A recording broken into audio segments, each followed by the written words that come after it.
Welcome to another episode of Beautiful, Bad and Bizarre. Today we're at Chingford Mount Cemetery bringing flowers and visiting the grave of the Kray family. Before we get into the video, I've always been interested in the history of London and in particular 1960s London culture, the people, the fashions and the events, including social, political and criminal. It's my intention to do further videos on this subject in the future. This video is a brief overview of an East End family that most people are familiar with. It doesn't go into great detail about their life and crimes. That will be explored in following videos, but I hope this video gives you a balanced flavour of their family life. It's the story of one of the most notorious families in London history. Notorious primarily for the 1960s exploits of two family members, twin brothers Reggie and Ronnie Kray. Their mother Violet was born Violet Ann Lee on the 5th of August 1909 in Bethnal Green, East London, to parents James and Mary Lee. James Lee was known as Jimmy the Southpaw Cannonball Lee, and he was a bare-knuckle fighter and a showman. Violet had two sisters, Rose and May. She also had a brother called John, and sadly Mary and James lost their first son, also called James, shortly after birth. As a teenager, Violet was to fall in love with a young man that her father Jimmy vigorously disapproved of. Charles David Kray was born in Shoreditch, East London, on the 10th of March 1907. Charles was the son of James and Louisa Kray, who had 10 children, although not all of them survived. Charlie Kray was a good-looking young man who developed a charm which would assist him in the course of his business, which involved knocking on people's doors and asking if they had any clothes or jewellery they wanted to sell that he would sell on at the markets. Violet completely fell for the charm and good looks of Charlie Kray, and there is nothing like a father's disapproval of his daughter's boyfriend to make the boyfriend seem even more of a prize. While promising her father, at his insistence, that she would never see Charlie again, Violet would see him at every opportunity behind her father's back. A month before her 17th birthday, Violet and Charlie eloped. Violet lied about her age and the couple got married. While Violet's mum and sisters tolerated the situation, Jimmy Lee refused to speak to his daughter or her husband. The birth of their first son, Charles James Kray, also known as Charlie, on the 9th of July 1927, still did not bring about a truce with Violet's father. But her mother and sisters doted on baby Charlie. Despite not having the same reputation for violence as his younger siblings, Charlie Kray would play a significant role in the family's gangland activities. Over the years, there have been various stories of Charlie Kray Sr.'s violence and abuse towards his wife. It has been reported in books and interviews that when drinking, Charlie Kray would hit his wife, and allegedly on one occasion in December 1929, after they'd had a fight, Violet lost the baby she was carrying.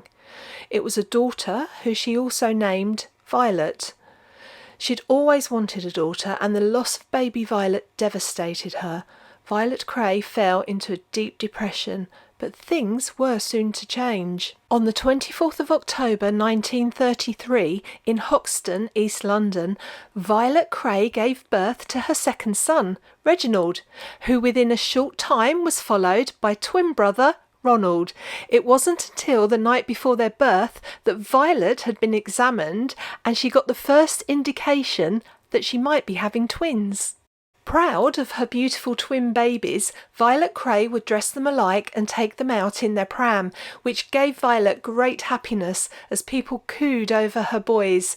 She said, "Oh, they were lovely. Everybody loved the twins. When they were tiny, I knitted them white woolly hats, and when I pushed them out together in their pram down the Kingsland Road, they looked just like a pair of little bunny rabbits." The twins were also responsible for bringing back together Violet and her father.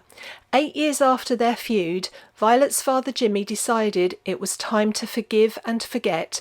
Violet said having twins was special.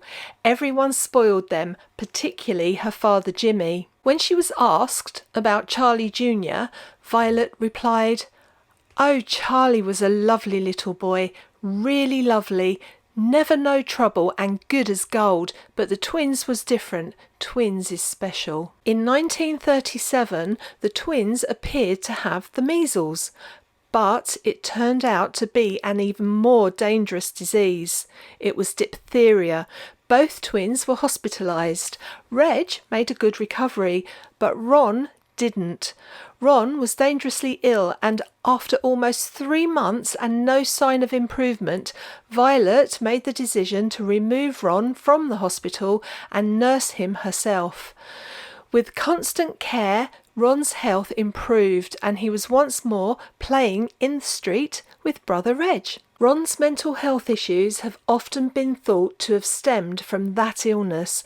It was thought that the diphtheria had damaged his central nervous system. Reggie, his identical twin, had no such problems. Violet would always make allowances for Ron's behaviour after the illness, and both twins vied for their mother's attention, with Ron most often winning and Reg constantly trying to prove himself. In the summer of 1939, the family were to move to a Victorian terraced house, 178 Valance Road, Bethnal Green, which was later to become known famously as Fort Valance. Aunt Rose lived next door at number 176 and Aunt May lived at 174. They were a very close-knit family. There was family all around. Things were tough in the East End at this time, with crime, poverty and overcrowding being a major issue. All 3 of Violet's sons had happy recollections of their childhood at Valance Road. Violet, by all accounts, was a wonderful homemaker, keeping a clean and welcoming home, devoting herself to her sons and looking after their every need. In his book, Me and My Brothers, Charlie Kray Jr. remembered always being well fed and dressed smartly in clean clothes at a time when few people had much more than the very basics in the East End during the Depression of the late 20s and the 30s. Reg also recalled in his book, Born Fighter in 1990, that "The memories I most cherish of my late parents are from the days when we all lived together at 178 Valance Road. Ron and I used to love the kitchen. We had a big coal fire and used to sit around it, while our mother used to be doing the ironing or making pots of stew or cups of tea." Sport featured strongly as part of the family's recreation time. Boxing was an obsession in the Lee and Kray families. The twins were fascinated by stories told to them by their grandfather Lee of when he fought bare knuckle in the park for a few shillings. Their brother Charlie recalled, "Whenever I knelt down to spar with them, they shaped up like miniature prize fighters. Even at 6, they were tough and incredibly fearless. Ron and Reg were both in the finals of the London Schools Boxing Championships." With war in full swing, January 1940, Violet, Charlie Jr. and the twins were evacuated out of London to the village of Hadley in Suffolk.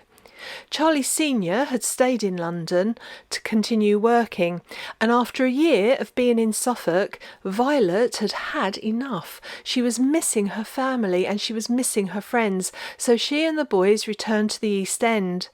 On returning, it was difficult for Reg and Ron to settle back down. They'd taken to the countryside and they really missed that way of life. Soon, Charlie Sr. received his call-up papers, and he decided he didn't fancy fighting for his country and would rather go on the run, also known as the trot, which is exactly what he did, and it lasted 12 years. All 3 Kray brothers were passionate about boxing. Charlie, who had volunteered for the Royal Navy, would go on to represent the Navy as a welterweight boxer before being discharged on health grounds, but he continued boxing even after being discharged. Both twins were also looking forward to a career in professional boxing. The twins were very disciplined about their sport, But at around the age of 14, they began hanging around the streets and getting into fights, stopping off at the home of their Aunt Rose after a particularly messy fight to clean themselves up, so that Violet, their mother, was unaware of what her sons were up to. The irony of the twins is that they would not tolerate bullies and would often use violence to stick up for the underdog, and yet they would also use violence and threatening behaviour to intimidate and to obtain what they wanted, enhancing their reputation for being top dog. By the age of 16, Reg and Ron Kray were both up on a charge of grievous bodily harm, although the case was dismissed due to lack of evidence. Aged 18, the twins were still boxing, and on Tuesday the 11th of December 1951, along with brother Charlie, they appeared in a competitive boxing match at the Albert Hall in London. It was the first and last time all three brothers appeared on the same bill together. In fact, after the event, Charlie quit boxing and Ron and Reg began fighting with the army instead, after being conscripted for national service in 1952. On the first morning, they left early to report to the Tower of London for service with the Royal Fusiliers. But they were back home in time for tea, much to Violet's surprise. The following morning they were arrested for deserting their post and for beating up a corporal in charge who tried to prevent them from leaving. While at Shepton Mallet, Ronnie had been examined by prison psychiatrists and was found to be educationally subnormal, psychopathic, schizophrenic and insane. On returning to Valance Road, they tried working with Charlie Sr. and Charlie Jr., who in 1948 had married his wife Dolly. They had a son Gary and later a daughter Nancy. The job was commonly known as on the knocker, buying and selling jewellery and clothing, but the twins just didn't take to it, so instead Charlie Jr. loaned them some money. Eventually they took over an old billiard hall just off the Mile End Road. After propositioning the owner, they struck a deal. It was around this time that Ron declared his preference for same-sex relationships. In the 1950s, it was still regarded as a criminal offence for two men to be in a sexual relationship together, but Ron told his brother Charlie, "That's the way I am and I'm not going to change it." It's also alleged that Reggie had relationships with both men and women, but he was much less comfortable with his sexuality. It was also a time of frantic criminal activity and feuds, which saw Ronnie in 1956 being arrested and given a 3-year prison sentence for grievous bodily harm. Both Ronnie and Reggie would spend further time in prison before their final one-way trip on the 8th of May 1968, when they were arrested along with several other gang members for murder, and in 1969 were handed down a life sentence with a recommendation of a minimum of 30 years each to be served, while Charlie received a 10-year sentence for being an accessory, although Charlie always denied it. During Ron's stay at Her Majesty's Pleasure on Wednesday the 6th of May 1957, Reg officially opened a club called the Double R. It was a sparkling, glamorous club suitable for men and women, whereas the other clubs in the area were dingy drinking men's clubs. The Double R not only had an attractive interior, it also attracted a wealthy and famous clientele. In the autumn of 1959, 26-year-old Reg began seeing 16-year-old Francis Shea, who he would marry in 1965. I will be talking about this in more detail in a later video.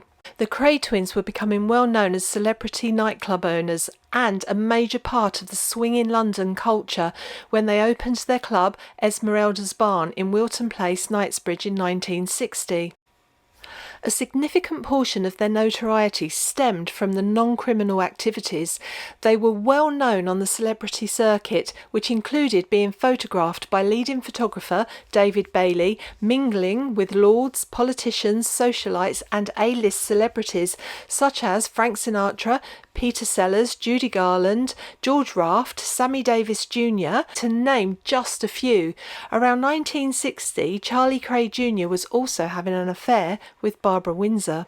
The twins' fame in the 1960s was largely attributed to the common belief that they had overcome poverty and achieved positions of enormous wealth and power on their own. They were considered rebels against what was seen as conventional British norms during the 1960s, when values were being questioned. The Crays placed a high emphasis on their public image, deliberately promoting a gangster look and wearing clothes reminiscent of gangster movies, adding to their glamour, courting the media by allowing photographers to capture them alongside other celebrities at nightclubs or participating in charitable events, promoting the image that they were generous givers to society. On the other hand, the Kray twins were viewed in many circles as a prime example of moral decay and depravity of the 1960s, ruling London with gratuitous violence and a total disregard for authority. Depth and breadth of their criminal activity and the people they drew into their circle to work for them would take up several videos. But briefly, it included illegal protection rackets, violence, robbery, money laundering, and ultimately it was murder that brought to an end what was considered the Kray brothers' reign of terror. The twins controlled using threats of violence, and they also controlled politicians with threats of blackmail. But always to Violet Kray, to the very end of her life, they were my lovely boys. Violet Kray died aged 72 on the 4th of August 1982. She had cancer, but she never told Ron and Reg.